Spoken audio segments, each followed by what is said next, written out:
नमस्कार दोस्तों, ये जो आप मेरे पीछे देख रहे हैं यहीं पर स्पेशल एनआईए कोर्ट है, जहां पर गुरुवार 31 जुलाई को मालेगांव बम ब्लास्ट केस में अदालत की ओर से सुनवाई हुई। अदालत में जो कुछ फैसला हुआ उसके बारे में तो हम बात करेंगे, लेकिन उस पर बात करने से पहले आप गृह मंत्री अमित शाह के इस वीडियो को देखिए।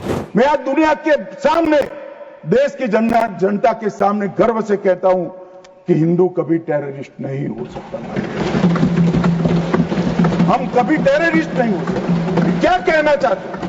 फर्जी टाइप के केस बनाए, एक भी केस अदालत में नहीं टिका। देशभक्त संगठनों पर आरोप लगाए आपने, सिर्फ आपकी छिछोरी राजनीति के लिए।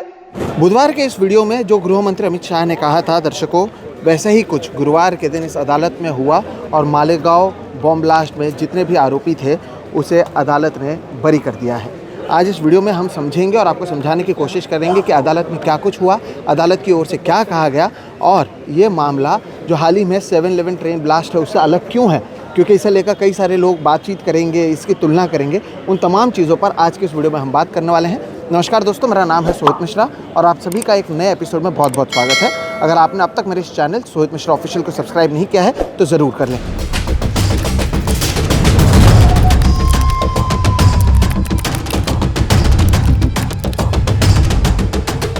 दर्शकों, सबसे पहले थोड़ी जानकारी के साथ शुरुआत करते हैं। 29 सितंबर 2008 को करीबन रात को 9:35 पर, तब रमज़ान भी चल रहा था, नवरात्रि की भी शुरुआत हुई थी। तब जो पहले कहा जा रहा था एक LML फ्रीडम मोटरसाइकिल जो शकील गुड्स ट्रांसपोर्ट मालेगांव में जहाँ पर है, वहाँ पर एक बम ब्लास्ट होता है जिसमें 6 लोगों की मौत होती है और 100 से ज़्यादा लोग उसमें गंभीर रूप से घायल होते हैं। और तब से इस पूरे मामले की सुनवाई शुरू होती है, जांच शुरू होती है। एक एक करके कई आरोपियों को पकड़ा जाता है, जिसमें साध्वी प्रज्ञा ठाकुर से लेकर कर्नल पुरोहित तक शामिल होते हैं। और लगभग 17 सालों बाद इस पूरे 2008 जो मालेगांव बम ब्लास्ट था उस पर कहीं ना कहीं सुनवाई हुई। और यहाँ पर अदालत की ओर से सबसे पहले दर्शकों ये कहा गया कि जो प्रोसिक्यूशन है उनकी ओर से जितने लोगों की मौत हुई है उसके आंकड़े तो सामने आए थे, लेकिन जो लोग गंभीर रूप से घायल हुए थे या जो घायल हुए थे वो जो आंकड़े दिए थे और जो आंकड़े इनके सामने आए हैं उसमें उनका कहना है कि वो पार्टली सक्सेसफुल थे। अदालत के सामने केवल 95 लोगों के सबूत सामने आए थे कि ये गंभीर रूप से घायल हुए हैं या घायल हुए हैं, जबकि पहले कहा जा रहा था कि 101 लोग इसमें पूरे तौर से घायल हुए हैं। इस पूरे मामले में जो कर्नल पुरोहित हैं उन पर आरोप ये लगाया गया था कि कश्मीर से वो RDX लेकर आए थे जिसका इस्तेमाल यहाँ पर किया गया था। हालांकि अदालत में अब ये कहा गया है कि ऐसे कोई भी एविडेंस या सबूत उनके पास नहीं मिले हैं RDX के स्टोरेज के जो कर्नल प्रसाद पुरोहित है वहाँ पर, और ना ही ऐसे कोई सबूत मिले हैं कि उन्होंने इस पूरे बॉम्ब को असेंबल किया था।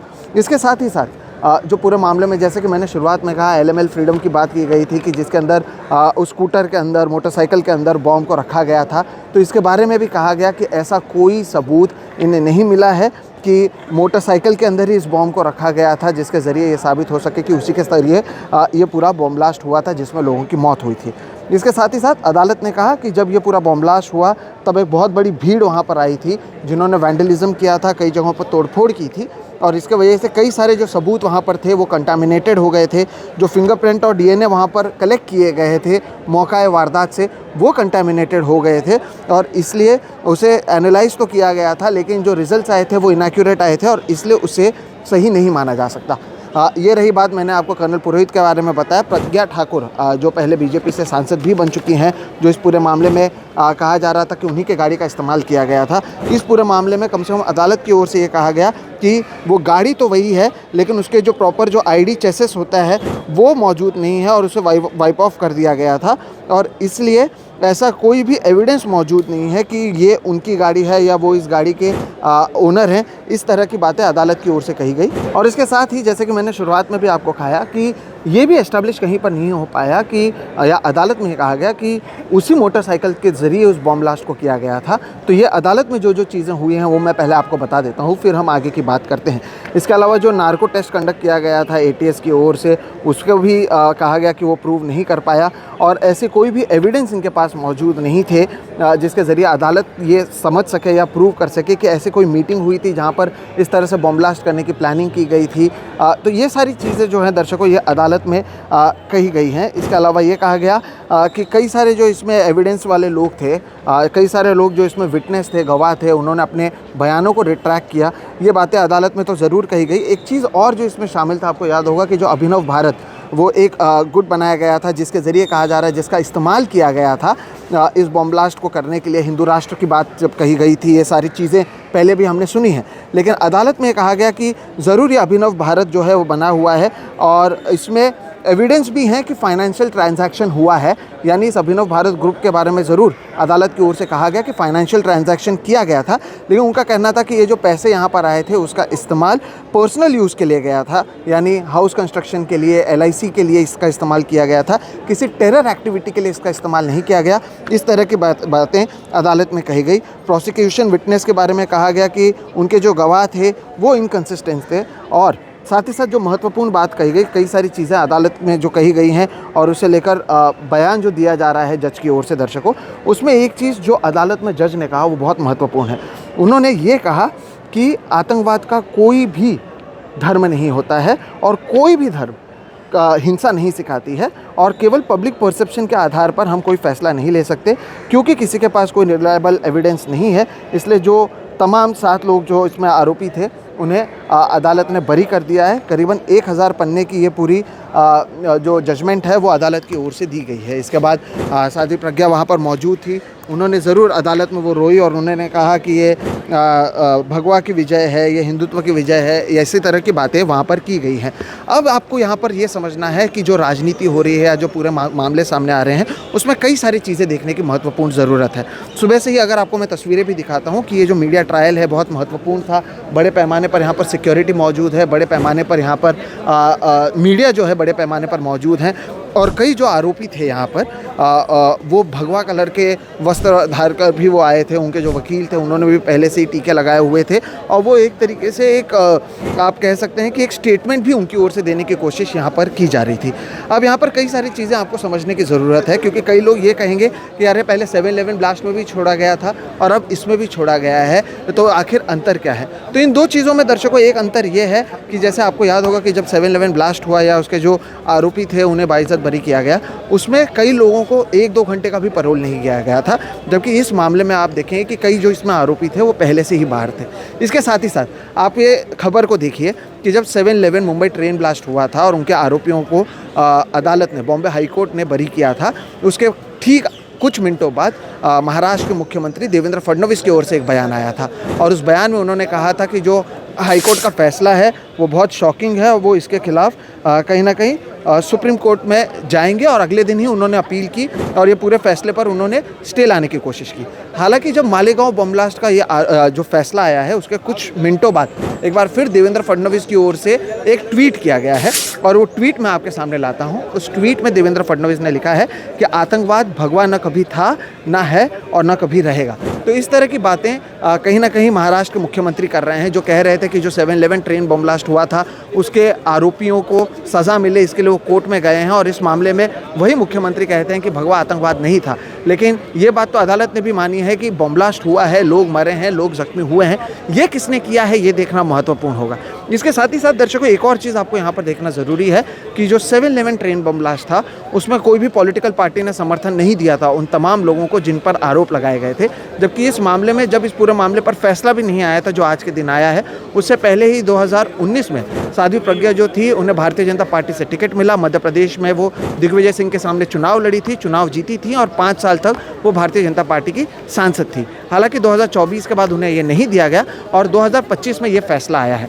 अब ये देखना महत्वपूर्ण होगा कि जो देवेंद्र फडणवीस 7/11 ट्रेन ब्लास्ट को लेकर अगले ही दिन सुप्रीम कोर्ट गए थे, क्या वो मालेगांव बम ब्लास्ट को लेकर भी आगे उनके साथ ही साथ NIA या बाकी लोग जो हैं वो अपील करते हैं या नहीं, इस पर और क्या कुछ होता है ये देखना महत्वपूर्ण होगा। बहरहाल इस पूरे मामले में उनके तमाम वकील जो हैं वो भी आकर बयान दे रहे हैं। आइए सुनिए जो भी आरोपी थे उनकी वकील की ओर से क्या कहा, इन बयानों को भी आप सुनिए।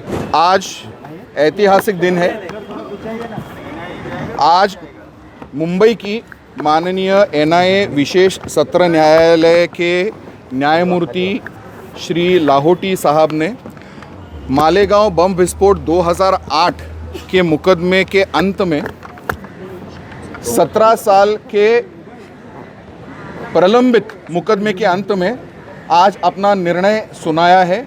इसमें सारे अभियुक्तों को निर्दोष मुक्त पाया है। इसके जो मूल बिंदु है वो यह है कि जो साध्वी प्रज्ञा सिंह ठाकुर की मोटरसाइकिल बताई गई थी वो उनकी मोटरसाइकिल वह इस्तेमाल कर रही थी या उनकी थी, ऐसा कोई भी पुख्ता सबूत प्रोसिक्यूटिंग एजेंसी न्यायालय के सामने नहीं रख पाई है। दूसरी बात, जो इंजोर्ड सर्टिफिकेट्स बनाए गए थे वो फर्जी बनाए गए थे और वो फर्जी सर्टिफिकेट्स किसने और क्यों बनाए इसके ऊपर मामले की जांच करने के लिए डीजी एटीएस को माननीय न्यायालय ने आदेशित किया है।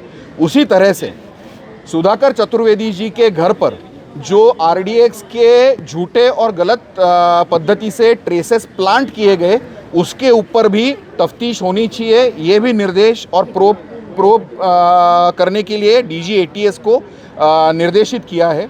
तीसरी बात, इस पूरे मुकदमे में किसी भी प्रकार के पुख्ता सबूत माननीय न्यायालय के सामने ना ही एनआईए ना ही एटीएस साबित कर पाई या प्रोड्यूस कर पाई।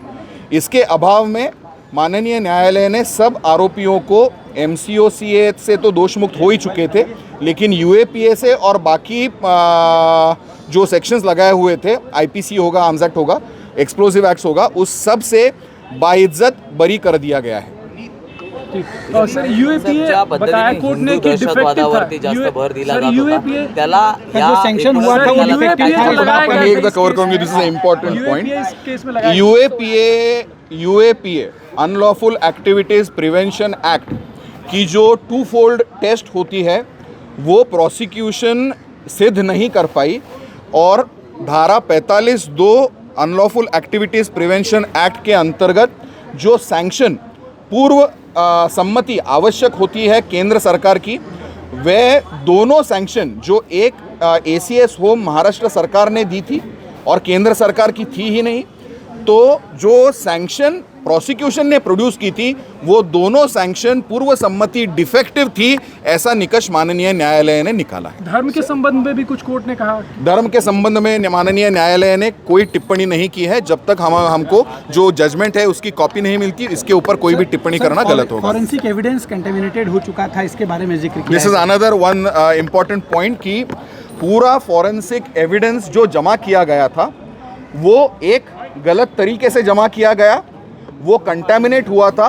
जो कि ये मामला पूरा बम विस्फोट का था तो कुछ एक बॉडी के अंदर बुलेट पाई गई लेकिन उसके कोई शेल केसिंग्स नहीं पाए गए। इसका मतलब वहाँ पर फायरिंग हुई थी। वो फायरिंग होने के बाद वहाँ पर एक 15 से 20 हज़ार लोगों की भीड़ हुई थी और वहाँ पर क्राइम सीन कंटामिनेट हुआ था। इस कंटामिनेशन के चलते जो सैंपल्स कलेक्शन हुआ था वो ठीक तरीके से ना होने के कारण फोरेंसिक एविडेंस जो सैंपल कलेक्शन किया था सीन ऑफ ऑफेंस से, उस पर भी माननीय न्यायालय ने कहा कि ये पुख्ता सबूत नहीं हो सकता। इनके खिलाफ कोई भी स्ट्रॉन्ग एविडेंस जो चेन ऑफ सर्कमस्टेंस है वो प्रोड्यूस करने में प्रूव नहीं कर पाई।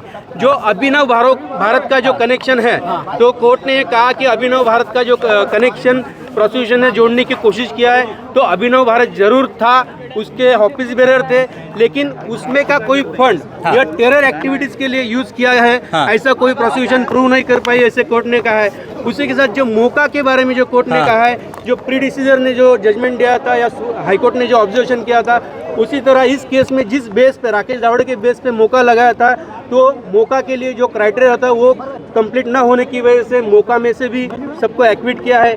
जो यूएपीए का सैंक्शन था इस केस में, यूएपीए सैंक्शन जो था वो क्वालिटी था, उस वजह से कोई भी यूएपीए के जो सेक्शन है 16 या 18 वो इसमें अप्लीकेबल नहीं हो सकते हैं। ये भी कोर्ट ने इसमें ऑब्जर्वेशन किया है। मुआवजे की भी बात की है कोर्ट ने।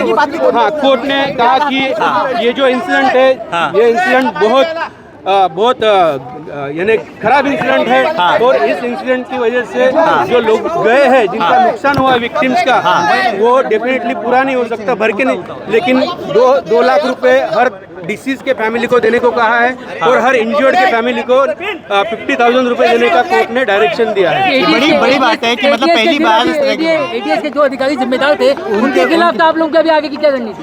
नहीं, डेफिनेटली जो आपने 7-11 में देखा या इस केस में देखा, कई सारे अधिकारी जो कॉमन है, इस बारे में हमने पिटीशन भी फाइल की है। जो इतने साल हमारे सब लोगों के बर्बाद हुए हैं और उस वजह से अभी उस बारे में हम एक्शन लेंगे। कोर्ट ने ये भी कहा है कि जो एक ATS अधिकारी चतुर्वेदी के घर में RDX प्लांट करते हुए देखा गया, उसके बारे में भी कोर्ट ने उसमें ऑब्जर्वेशन किया है और डिटेल इसमें जब जजमेंट आएगा तब और बात कर सकते हैं। तो ये सारी चीज़ें दर्शकों अब तक जो जानकारी आई है वो मैंने आपके सामने देने की कोशिश की है, आपको तस्वीरें दिखाने की कोशिश की है, क्योंकि ये बहुत महत्वपूर्ण मामला था। एक मीडिया ट्रायल चल रही थी, आप देख सकते हैं अदालत के बाहर बड़े पैमाने पर पुलिस सिक्योरिटी मौजूद थी कि लॉ एंड ऑर्डर कहीं पर ख़राब ना हो। मीडिया का भी पूरा जो कवरेज यहाँ पर हो रहा था और इसके बाद अब आगे क्या इसको लेकर अपील की जाती है, क्या इसे लेकर, क्योंकि जैसे कि मैंने शुरुआत में आपको गृह मंत्री का बयान सुनाया, क्या इसके बाद गृह मंत्री कुछ कहते हैं, क्योंकि लोग मरे हैं, अगर इन्होंने नहीं मारा तो किसने मारा, ये देखना महत्वपूर्ण होगा।